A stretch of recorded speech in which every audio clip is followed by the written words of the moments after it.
আগামীকালের দৈনিক রাশিফল নিয়ে বিস্তারিত আলোচনা করব 12টি রাশির ভালো এবং মন্দ নিয়ে।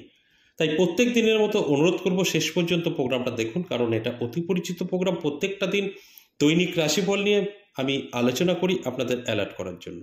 প্রত্যেক দিনের মতো আজও কিন্তু আপনাদের অ্যালার্ট করার জন্য এই আলোচনা। তাই সম্পূর্ণ দেখার অনুরোধ রইল। অনেক কিছু জানতে পারবেন, অনেক কিছু বুঝতে পারবেন, কারণ 12টি রাশির সকলেরই ভালো কখনো থাকতে পারে না, খারাপও থাকতে পারে না। ভালো থাকবে, খারাপ থাকবে, দুটো নিয়েই আমাদের চলতে হবে। তাই কোন কোন রাশির জন্য অনেক ভালো, কোন কোন রাশির জন্য অনেকটা সতর্ক থাকা প্রয়োজন, সেটাই কিন্তু আমার জানানোর উদ্দেশ্য। তাই আগামীকাল দিন সম্পর্কে বিস্তারিত বলি, তারপর এক এক করে রাশি সম্পর্কে আমি কিন্তু আপনাদের বোঝানোর চেষ্টা করব। আগামীকাল 22শে মার্চ শনিবার, অষ্টমী তিথি, মূলা নক্ষত্র ও ব্যথিপাত যোগ ও জন্মরাশি ধনু। আসুন 12টি রাশির বিস্তারিত আলোচনা করি। কোন কোন দিক থেকে জীবনে সফলতা অপেক্ষা করছে, কোন কোন দিক থেকে অনেকটা সতর্ক থাকা প্রয়োজন আছে, সবটাই কিন্তু আমি বোঝানোর চেষ্টা করব। নমস্কার, জয় মা কামাখ্যা, জয় মা তারা। তার আগে আমার সাথে কিভাবে যোগাযোগ করবেন সেই বিষয় নিয়ে একটু বলি। দেখুন, অনেকেই প্রোগ্রাম দেখছেন বহুদিন ধরে, কিন্তু আপনাদের অনেকটাই ইচ্ছা আছে যে আমি সামনাসামনি যদি ওনার সঙ্গে একটু কথা বলতে পারি বা আমার সমস্যা নিয়ে একটু আলোচনা করতে পারি তাহলে ভালো হতো। সেক্ষেত্রেই আমি কিন্তু দুটো জায়গার কথা বলি, সরাসরি আসতে পারবেন, সেটা তারাপীঠ এবং আমার নিজের মন্দির। এবং তারাপীঠ যদি আপনি এসে আমার সাথে দেখা করতে পারেন, বেনিফিট একটাই হবে, যেটা আমাদের মন্দিরে আসলে দ্বিতীয়বার তারাপীঠে যেতে হয়। যদি আপনার কোনো সমস্যা থাকে বা আপনার দোষী কাটানোর কোনো প্রয়োজন থাকে, সেগুলো তো তারাপীঠ গিয়ে হয়, সেটা আপনাকে একবারেই হয়ে যাবে।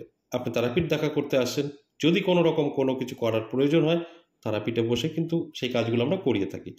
আর আমার মন্দিরে আসলে পরে অবশ্যই আপনি সমস্ত কিছুই জানতে পারবেন আপনার সম্পর্কে, এবং যদি কোনো কঠিন কাজ না থাকে তাহলে এখান থেকেই আমরা কিন্তু প্রতিকার দিয়ে থাকি, যেটা ফ্রি প্রতিকার, নিজেই আপনি আপনার সমস্যা থেকে বেরিয়ে আসতে পারবেন। এবং যারা অনেক দূর থেকে দেখছেন, আপনারা আসতে পারবেন না, সেক্ষেত্রে বাড়িতে বসে আপনাদের যদি জানতে পারেন ভালো হয়, সেক্ষেত্রেও কিন্তু সম্ভব। আমাদের এখানে অনলাইনও হয়, তবে দুটো ক্ষেত্রেই আপনাকে হোয়াটসঅ্যাপ ব্যবহার করতে হবে। হোয়াটসঅ্যাপে এসে আপনাকে লিখতে হবে, নয় ভয়েসে বলতে হবে যে আমি বাড়ি বসে কনসাল্ট করাতে চাই বা আমার সম্পর্কে জানতে চাই, বা আপনি বিনগর বা তারাপীঠ আসতে চান, সেই হিসাবে আমরা অ্যাড্রেস পাঠিয়ে দেবো, কন্ট্যাক্ট নাম্বার পাঠিয়ে দেবো। আর যদি আপনি বাড়ি বসে জানতে চান, সেখানকার সিস্টেমটা পাঠিয়ে দেবো। এইভাবে আপনি অনলাইন এবং অফলাইন আমাদের সাথে যোগাযোগ করতে পারবেন সিস্টেমে এসে। অনেকেই আছেন ভিডিও থেকে দেখে নাম্বার নিয়ে ভাবছেন কল করব আর কথা হবে, ওইটা কখনোই সম্ভব না। তাই আগে ভালো করে সিস্টেমে আসতে হবে, ভালো করে বুঝতে হবে, তারপর আপনার সমস্যা নিয়ে আলোচনা করতে পারবেন, তারপর বেনিফিট। তাই এই কথাগুলো আমি প্রত্যেকটা দিনই আপনাদের কিন্তু বোঝানোর চেষ্টা করি। যাই হোক, আজকের আলোচনা দৈনিক রাশিফল। এই দৈনিক রাশিফল অত্যন্ত গুরুত্বপূর্ণ, কারণ আপনি যদি জানতে পারেন আপনার আগামীকাল কি হতে চলেছে, আপনি সেইভাবে চলতে পারবেন। দেখুন, প্রত্যেকের ভালো কখনো হতে পারে না। আমি সবসময় বলি, কিছু রাশির তো অবশ্যই খারাপ থাকবে, তারা কিন্তু আটকাতে পারবে। আপনার যদি খারাপ কিছু আপনি জানতে পারেন, সেটা আপনি আটকাতে পারবেন, এতে কোনো সন্দেহ নেই। তাই জানাটা কিন্তু অত্যন্ত গুরুত্বপূর্ণ, এবং আপনি জানলে পরে সেই জায়গা থেকে কিন্তু অনেকটাই ফ্রেশ থাকতে পারবেন, আপনি নিজে হাতে কন্ট্রোল করতে পারবেন। এটাই হচ্ছে বেনিফিট। আর যদি আপনি না জানেন আপনার আগামীকাল কি হতে পারে, তাহলে কিন্তু সেই ঘটনাগুলো আপনার সঙ্গে ঘটবে। পজিটিভ না ঘটলেও নেগেটিভ ঘটবে। ধরুন, পজিটিভ কিছু আপনার আগামীকাল ঘটবে, ভালো কিছু, কোনো প্রাপ্তি ঘটুক বা অন্যান্য যোগাযোগের ক্ষেত্রে আপনার জানা নেই, আপনি কি করবেন, হয়তো সেটা ঘটবে আপনার সাথে, আপনার তো গুরুত্ব দেবেন না, ও ঠিক আছে, কতই তো হয়, পরে দেখা যাবে, বাস কেটে গেল। আর আপনি যদি জানতে পারেন যে না, আপনার তো ভালো সময়, তাহলে কিন্তু আপনি এটা কখনোই এড়াবেন না। আপনার যেরকমই সুযোগ সুবিধা হোক না কেন, আপনি লুপে গ্রহণ করবেন। ঠিক তার উল্টোটা, যেরকম আপনার যদি কোনো খারাপ কিছু থাকে, আপনি যদি না জানেন, তাহলে কিন্তু সেই খারাপটা আপনার সঙ্গে ঘটবে। যদি আপনি জানতে পারেন যে আপনার আগামীকাল খারাপ কিছু ঘটতে চলেছে, আপনি কিন্তু সতর্ক থাকবেন। যখন এরকম কিছু সিচুয়েশন দেখবেন, আপনি কিন্তু সেখান থেকে সরে যাবেন। আপনি বুঝতে পারবেন যে এটা আমার জন্য সঠিক নয়, কিছু একটা খারাপ হতেই পারে। তাই জানাটা কিন্তু অবশ্যই প্রয়োজন, জানলে আপনি সেফ থাকতে পারবেন। যে কারণে আমি প্রত্যেকটা দিনই আপনাদের অ্যালার্ট করার জন্য এই দৈনিক রাশিফল নিয়ে আলোচনা করি, যে কোন কোন রাশির ভালো, কোন কোন রাশির খারাপ। আপনি সেইভাবে চললে অনেকটাই সেফ থাকতে পারবেন।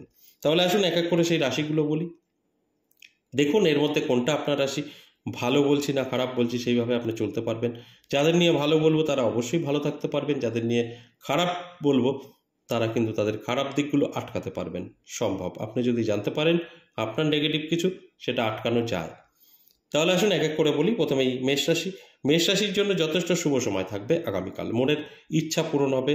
আপনি আপনার স্বপ্ন পূরণের জন্য যথেষ্ট চেষ্টা করুন, সাকসেস পাবেন। আপনার জন্য সময়টা তো অত্যন্ত শুভ, তাই শুভ সময় শুভ কাজ করলে বেনিফিট পাওয়া যায়। এরপর 2 নম্বর বৃষ রাশি। বৃষ রাশির জাতক জাতিকাদের কিন্তু সতর্ক থাকতে হবে, নানাভাবে প্রতারিত হওয়ার সম্ভাবনা আছে। তাই আপনার অ্যালার্ট থাকাটা অত্যন্ত জরুরি। অ্যালার্ট থাকলে আপনি সবটাই আটকাতে পারবেন। যদি অ্যালার্ট না থাকেন তাহলে আমি যে কথাগুলো বলছি সেটাই কিন্তু ঘটবে। মিথুন রাশি, প্রাপ্তিযোগ, নানাভাবে অর্থ আপনার হাতে এসে ধরা দিতে পারে। এর জন্য কি করতে হবে? অবশ্যই চোখ কান খোলা রাখতে হবে, অ্যালার্ট থাকতে হবে। আমার কথাগুলো আপনি কিন্তু মিলিয়ে নিতে পারবেন।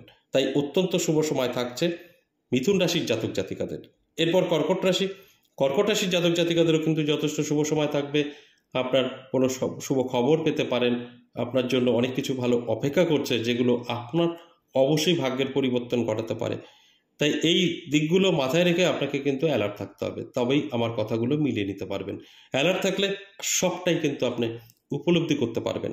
এরপর অবশ্যই কর্কট রাশি। কর্কট রাশির জাতক জাতিকাদের যথেষ্ট শুভ সময় থাকবে। কর্কট রাশির জাতক জাতিকাদের সর্বকাজে সাকসেস আসতে পারে এবং সিংহ রাশির জাতক জাতিকাদের প্রাপ্তিযোগ তৈরি হবে। সিংহ রাশির জাতক জাতিকারা যে কোনো কাজে সাকসেস পেতে পারে, যে কোনো দিক থেকে অর্থ তাদের হাতে আসতে পারে। তাই সিংহ রাশির জাতক জাতিকাদের উদ্দেশ্যে বলবো, চোখ কান খোলা রাখুন, অ্যালার্ট থাকুন। কন্যা রাশির জন্যও কিন্তু যথেষ্ট শুভ সময় থাকবে। কন্যা রাশির জাতক জাতিকারা যারা আছেন, আমি বলবো চোখ কানে খোলা রাখুন, অ্যালার্ট থাকুন। নানাভাবে আপনার জীবনে সুযোগ আসতে পারে, যোগাযোগ তৈরি হতে পারে, যে যোগাযোগে আপনার ভাগ্যের পরিবর্তন ঘটাতে পারে। এরপর তুলা রাশি। তুলা রাশি সতর্ক থাকতে হবে। তুলা রাশির উটকো ঝামেলা, টেনশন, দুশ্চিন্তার কারণ হতে পারে। তাই তুলা রাশির জাতক জাতিকাদের উদ্দেশ্যে বলবো যে আপনারা কিন্তু অবশ্যই সতর্ক থাকুন, অ্যালার্ট থাকুন, তাহলে সবটাই কিন্তু আপনারা আটকাতে পারবেন। তা না হলে আমি যে কথাগুলো বলছি এগুলো কিন্তু ঘটবে। এরপর বৃশ্চিক রাশি। বৃশ্চিক রাশির জাতক জাতিকাদের কিন্তু প্রাপ্তিযোগ তৈরি হয়েছে, নানাভাবে অর্থ হাতে এসে ধরা দেবে। তাই বৃশ্চিক রাশির জাতক জাতিকারা যারা আছেন তাদের উদ্দেশ্যে বলবো, চোখ কান খোলা রাখুন, অ্যালার্ট থাকুন। আপনার কিন্তু প্রাপ্তি যোগ তৈরি হয়েছে, নানাভাবে অর্থ কিন্তু আপনার হাতে এসে ধরা দিতে পারে। তাই আপনার অ্যালার্ট থাকাটা অবশ্যই জরুরি। আপনি যদি অ্যালার্ট থাকতে পারেন তাহলে কিন্তু আমি যে কথাগুলো বলছি সবটাই কিন্তু উপলব্ধি করতে পারবেন। এরপর ধনুরাশি। ধনুরাশির জাতক জাতিকাদেরও কিন্তু যথেষ্ট শুভ সময় থাকবে। নানা দিক থেকে সুযোগ সুবিধা কিন্তু আপনি পাবেন, আর এই সুযোগ সুবিধা যদি সঠিকভাবে গ্রহণ করতে পারেন ভাগ্যের চাকা ঘুরবে। তাই ধনুরাশির জাতক জাতিকারা যারা আছেন তাদের ক্ষেত্রে বলবো, অবশ্যই আপনার আটকে থাকা কাজ ক্লিয়ার হবে, ইনকাম বৃদ্ধি পাবে, সকলের সাথে ভালো সম্পর্ক তৈরি হবে, এটা সবটাই পজিটিভ। তাই অ্যালার্ট থাকুন। এরপর মকর রাশি। মকর রাশির জাতক জাতিকাদেরও কিন্তু যথেষ্ট ভালো সময় থাকবে। মকর রাশির জাতক জাতিকারা যারা আছেন তাদেরও কিন্তু যথেষ্ট শুভ সময়। তাই চোখ কান খোলা রাখার জন্য অনুরোধ রইল। আপনারও কিন্তু প্রাপ্তি করতে পারে। তাই যে কোনো দিক থেকেই হোক না কেন আর্থিক উন্নতি হবে চোখে পড়ার মতো। আপনি অ্যালার্ট থাকলে সবটাই কিন্তু উপলব্ধি করতে পারবেন। দুর্দান্ত সময় কিন্তু আগামীকাল আপনারও থাকছে। এরপর কুম্ভ রাশি। কুম্ভ রাশির জাতক জাতিকাদের অবশ্যই একটু সতর্ক থাকতে হবে। কোন দিক থেকে? কুম্ভ রাশির জাতক জাতিকাদের সম্পর্ক নষ্ট হতে পারে, সেটা বিবাহিত জীবনে বা অবিবাহিত যারা আছেন।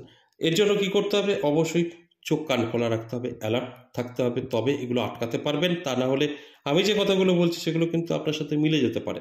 তাই অ্যালার্ট থাকার জন্যই কিন্তু আমার এই আলোচনা। তাই আপনার যদি কুম্ভ রাশি হয়, চোখ কান খোলা রাখুন, অ্যালার্ট থাকুন। সর্বশেষ মীন রাশি। মীন রাশির জাতক জাতিকাদের যথেষ্ট শুভ সময় থাকছে, পজিটিভ সময় থাকছে, স্বপ্ন পূরণ হতে পারে। তবে স্বপ্ন থাকবে, তবে কিন্তু পূরণ হবে। তাই আমি শুধু বলবো, মীন রাশির জাতক জাতিকাদের অ্যালার্ট থাকুন, চোখ কান খোলা রাখুন, কারণ নানা দিক থেকে সুযোগ সুবিধা কিন্তু আপনার জীবনে এসে ধরা দেবে, আর সেইগুলো কিন্তু আপনাকে অবশ্যই গ্রহণ করতে হবে, তারপরে গিয়ে রেজাল্ট। অনেকেই আছেন ভাবেন যে উনি আমার রাশি বলে দিচ্ছেন, আমি সব পেয়ে যাব, আমার কোনো পরিশ্রম করতে হবে না, কিছু করতে হবে না। তাহলে ভুল করবেন। এখানে কিন্তু আপনার রাশি আছে আর আপনি সব পেয়ে যাবেন এরকমটা নয়। এখানে আপনার রাশি আছে, আপনি শুনেছেন, এবার পরিশ্রম আপনার করতে হবে, চেষ্টা আপনার করতে হবে, তারপরে গিয়ে কিন্তু এর বেনিফিট আপনি পেতে পারেন। শুধু রাশির উপরে ভিত্তি করে সমস্ত কিছু মিলে যাবে, এটা কিন্তু সঠিক নয়। এই যে 12টি রাশিকে নিয়ে আলোচনা করলাম, সম্পূর্ণ কিন্তু অ্যাভারেজ এবং সর্বজনীন। এখানে কারোর ব্যক্তিগত জন্মছক বা হস্তরেখা বিচার বিশ্লেষণ করে আলোচনা করা হয়নি। তাই এখানে 50% জাতক জাতিকাদের অবশ্যই মিলবে, আর 50% জাতক জাতিকারা যারা আছেন তাদের কিন্তু নাও মিলতে পারে। আশা করি বুঝতে পেরেছেন। আজ এ পর্যন্তই, আবারও আসবো নেক্সট ভিডিও নিয়ে। ততক্ষণ ভালো থাকুন।